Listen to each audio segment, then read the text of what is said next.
All right, tax prep season is in full swing. And if that's stressing you out, don't worry. There are actually some things that you can do now to make it a little easier later. Fox's Steve Noviello explains an important step that you don't want to miss. It could save you money and spare you some headaches.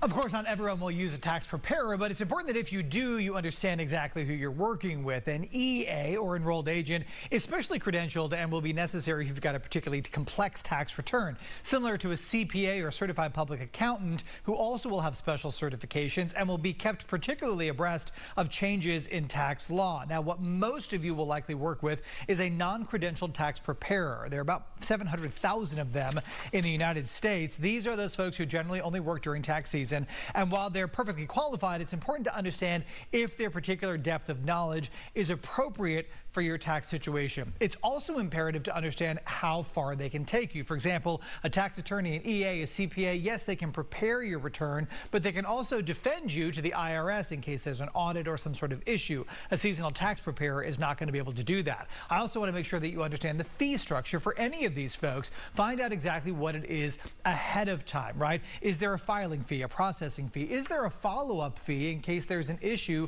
or changes need to be made after your return is filed? Or is that included in the upfront cost? Now, if your taxes are complicated enough to use a tax preparer, I want you to play the tape all the way through. First tip is this: beware of any kind of spectacular promises on the front end. I can't tell you how many times someone will come to me and say, gosh, they offered me a free Apple Watch and that's why I used this person. Turns out the value of the watch was deducted from my refund. Or they said I could get my refund faster. Turns out it was a loan and I had to pay interest on the money. Or whatever the case may be, understand exactly what you're getting into. But even more importantly, I want you to make sure that whoever it is that you're working with is somebody who you can find again. This is particularly important when you're dealing with these seasonal tax offices. Yes, things are great through April 15th, but what happens April 16th when you've got a problem and you show up to the tax office and now it's a Spirit Halloween store and everybody's gone, right?